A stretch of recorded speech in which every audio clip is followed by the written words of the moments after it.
El quinto episodio de Fútbol Picado es presentado por Cortes Finos para Asar, Chuletita Orozco.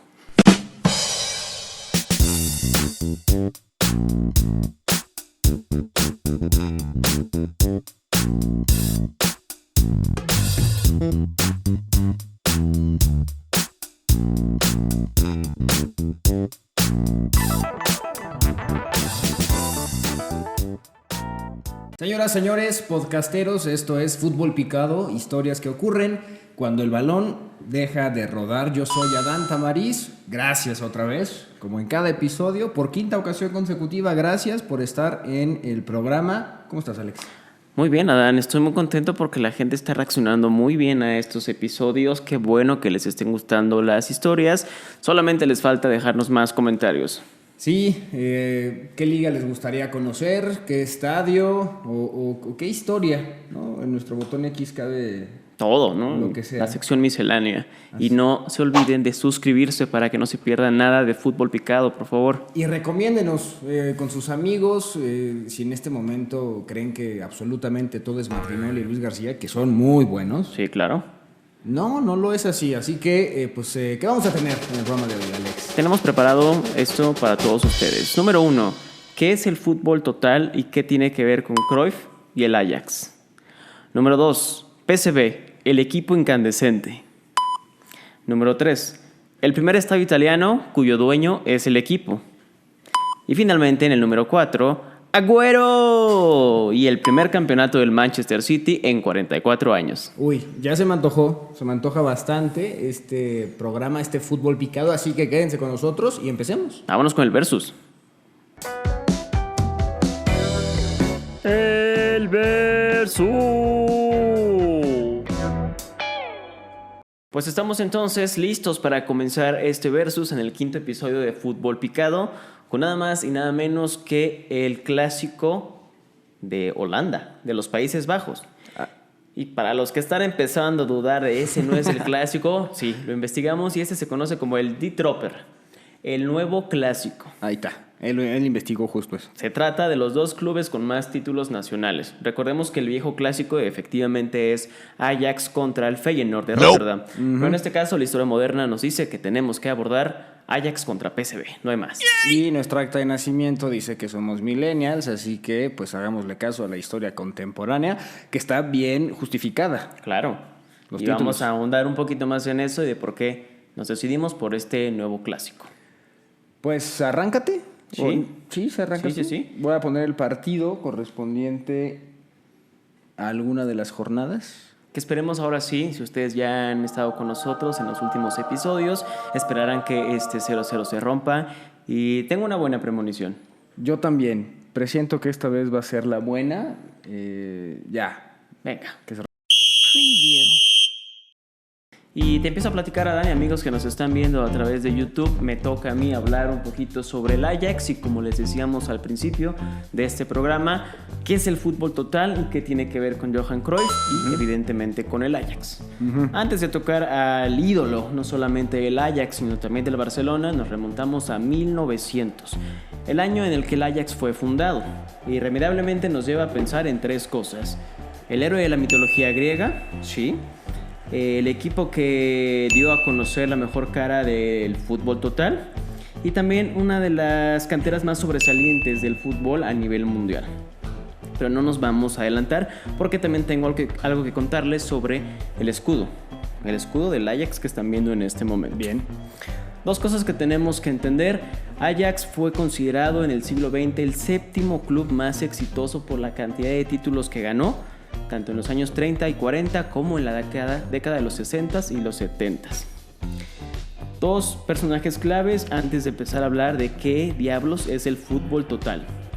El entrenador Rinus Michels, ex delantero del Ajax, y por supuesto el jugador clave en esta forma de jugar, Johan Cruyff. ¿Qué diablos es el fútbol total? Ya nos estamos preguntando. Algo tan sencillo como un modelo de juego que se puede definir como dinámico y flexible. Dinámico y flexible. En el que cada jugador que participa, excepto el portero, contribuye en algo en el juego y puede ocupar cualquier rol o posición. No importa si eres defensa, tú puedes mandar un pase clave a un delantero. No importa si eres delantero, tú puedes bajar y defender un contragolpe del equipo contrario. La única pieza Enséñale esto a Giovanni Dos Santos. es el guardameta. No, el fútbol mexicano le haría tan bien este tipo de juego. Y la pregunta también que sigue es, ¿el fútbol total es holandés? Aunque el Ajax ha sido uno de los mejores representantes del fútbol total en la década de los 60s, incluso 70s, en la Copa del Mundo del 74, donde no lograron ganar a causa de Alemania, en realidad existen otros registros, otros equipos que ya estaban implementando esta dinámica de que todo el equipo baje a defender, que todo el equipo pueda subir a atacar. Y tenemos casos como el River Plate en los años 40, el Burnley en Inglaterra en los años 50 y en América Latina el Santos en los años 60. De Brasil. Claro, O el sí, de la claro, Laguna. no, el Santos Laguna no, lo siento mucho.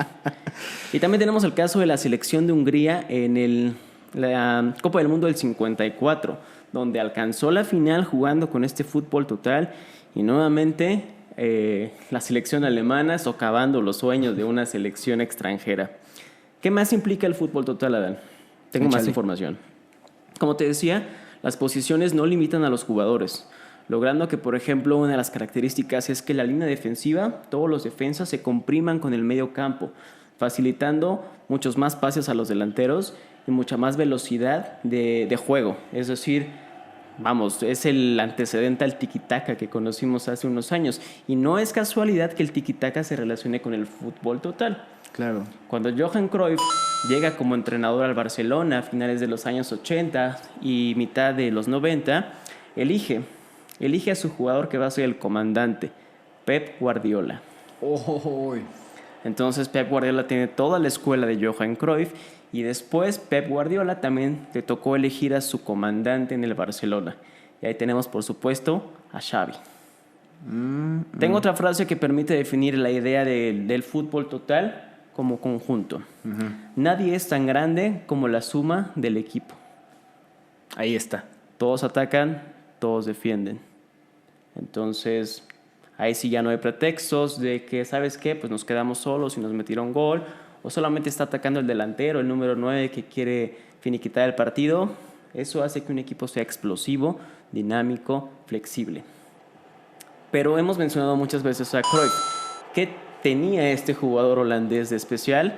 Cambio de ritmo brutales, inteligencia táctica. Incluso hay quien lo describe como alguien que tiene la agilidad de un jugador de banda, la resistencia de un mediocampista y la eficacia de un delantero. Órale. Un jugador completo en todos los sentidos, que incluso ha sido considerado como el tercer mejor jugador en la historia, evidentemente después de Pelé y Diego Armando Maradona, pero sí es considerado, al menos en Europa, como el mejor jugador europeo en la historia.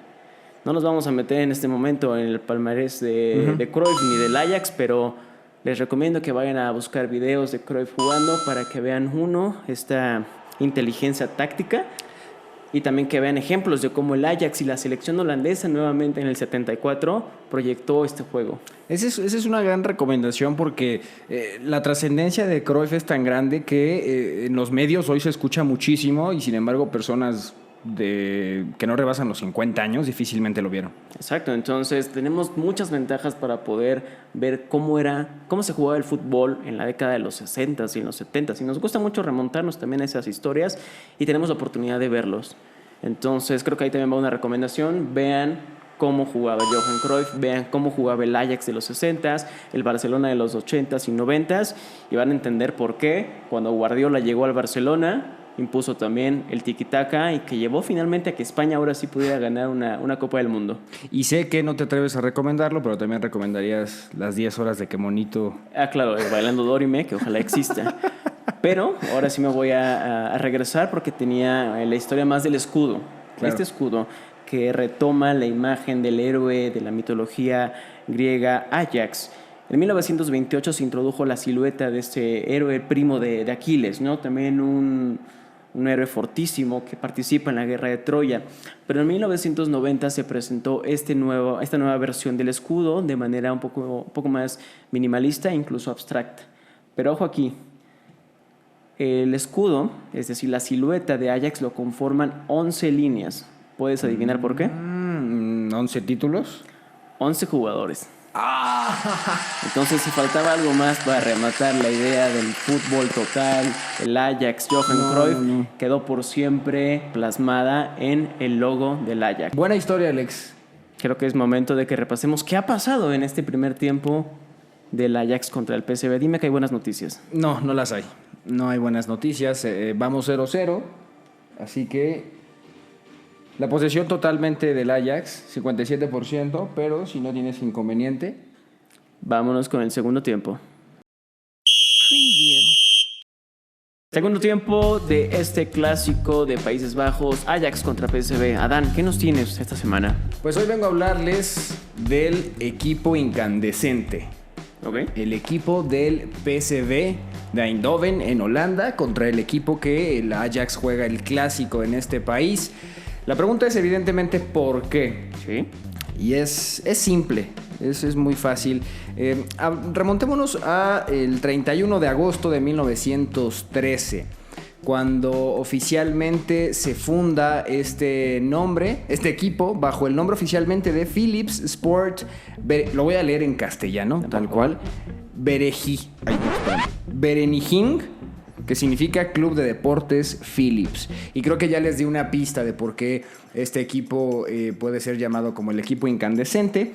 Y es porque el dueño, desde su fundación hasta la actualidad, es esta empresa de aparatos eléctricos, Philips. Okay. Esta empresa fue fundada en 1891, nada más y nada menos que por el primo de Karl Marx. No puede ser. Así es. Su primo, y acá tengo el nombre exacto, el ingeniero físico Gerard Philips y su hermano Anton, y junto con su padre Benjamin Frederick David, este último es el primo de Marx, pues entre ellos tres decidieron fundar este club llamado, como ya les platiqué, y decidieron hacerlo pensando en los trabajadores de la empresa. En ese entonces solamente se dedicaban a hacer lámparas incandescentes. Okay. Y me refiero a la época previa a la Primera Guerra Mundial. Entonces, ellos deciden pues, decirle a sus trabajadores, hagamos un equipo, formalicemos esto que desde 1910 ya hacían los trabajadores, que era jugar fútbol representando a la empresa. Así que, aunque desde 1910 empezaron a jugar, la fecha oficial, de acuerdo con los libros de fundación del PSV, es la que ya les dije, agosto de 1913. Okay. Este equipo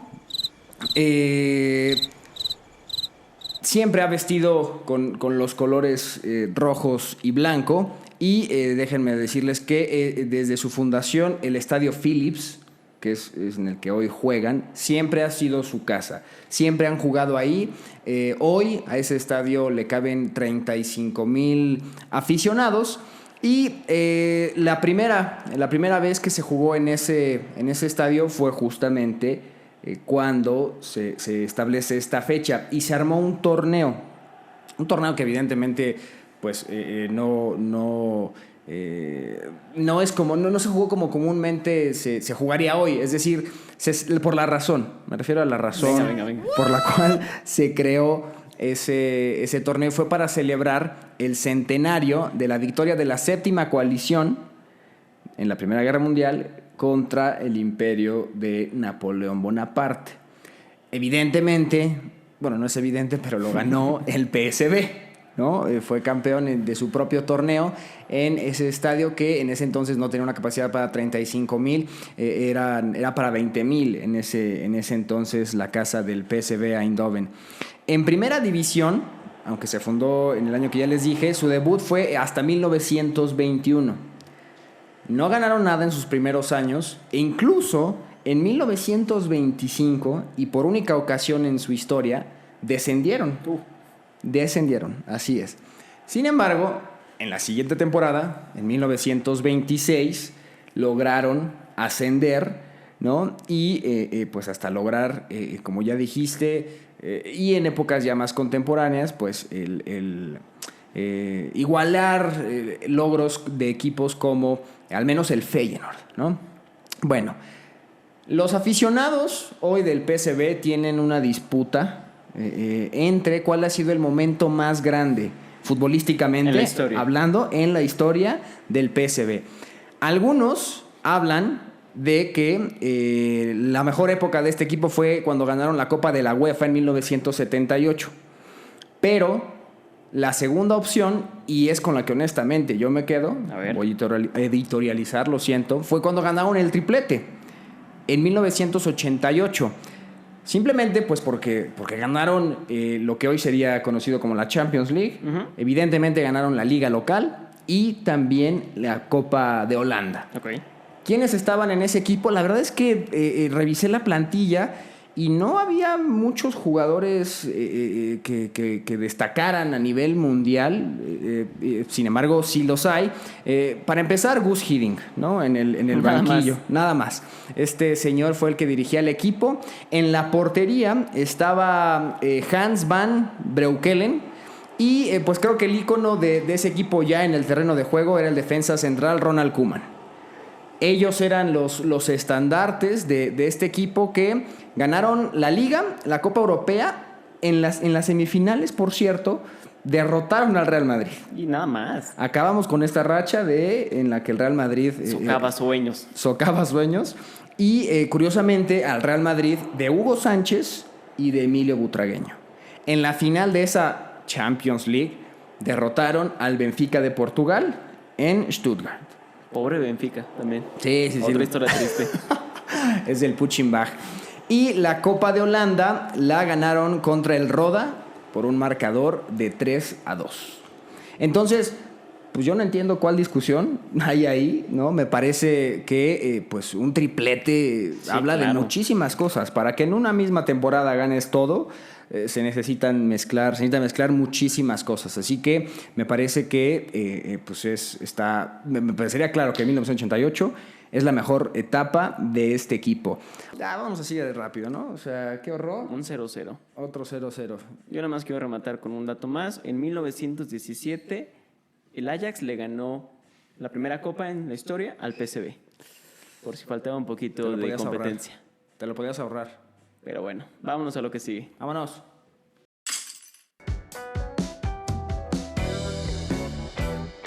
Estadios de fútbol.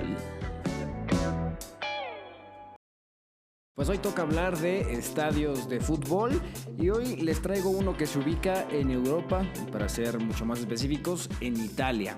Y me refiero al estadio de la Juventus de Turín, el Juventus Stadium, que por asuntos de patrocinio oficialmente es llamado Allianz Stadium, la misma marca que patrocina, por ejemplo, al Bayern Múnich, pues es quien da nombre a este estadio.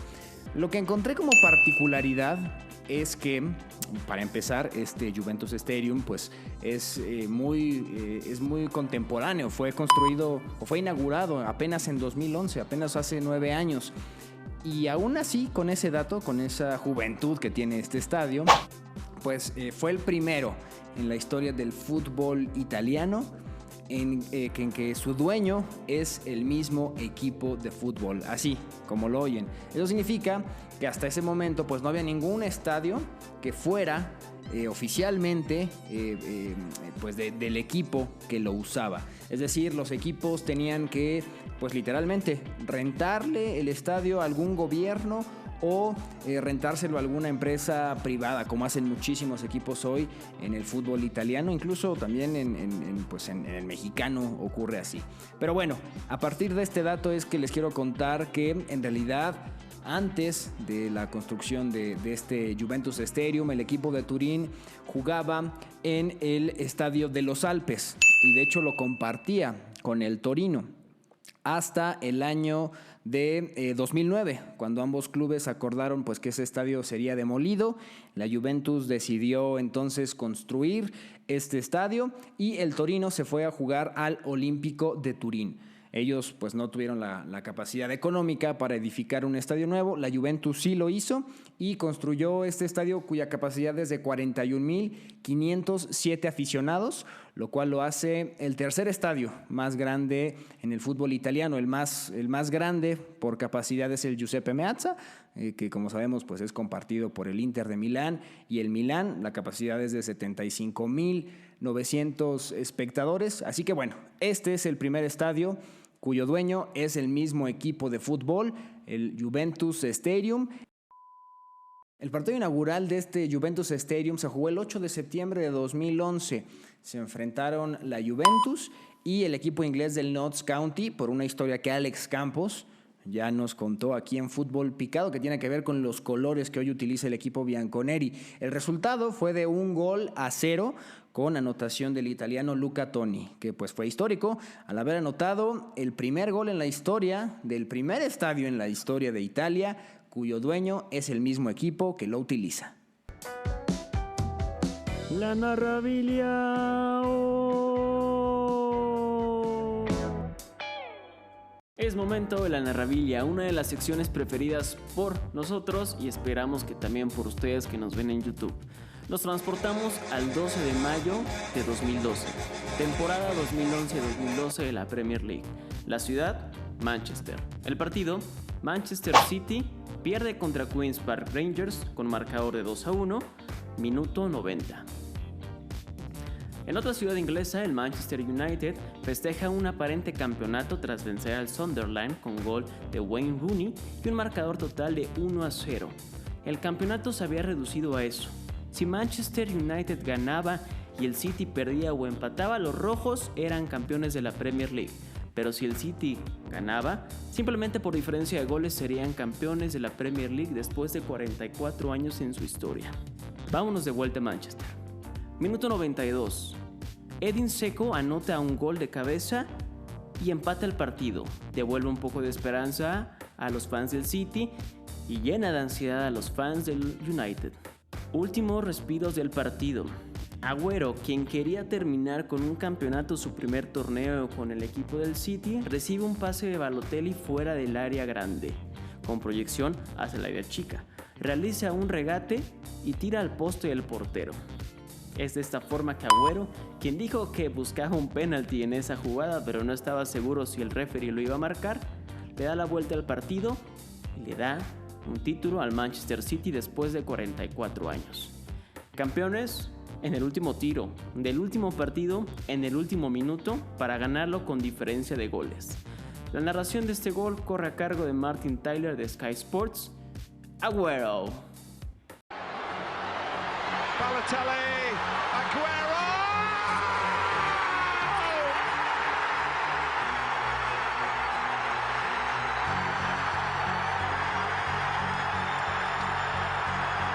I swear you'll never see anything like this ever again. So watch it, drink it in. Así de rápido ya se nos fue el episodio número 5, Alex. No lo puedo creer una vez más, pero me encanta seguir escuchando estas historias de fútbol y espero que la gente que nos escucha por Spotify y que nos ve en YouTube también le estén gustando. Sí, que nos sigan en las redes sociales y que se suscriban. Eso es lo más importante, para que no se pierdan ningún programa de Fútbol Picado. Como han visto, pues la verdad es que son atemporales los temas, no importa cuándo lo vean, no Exacto. importa en dónde se queden, así que suscríbanse y a la famosa campanita también. Y nos escuchamos y nos vemos en el próximo programa de Fútbol Picado. Así mero.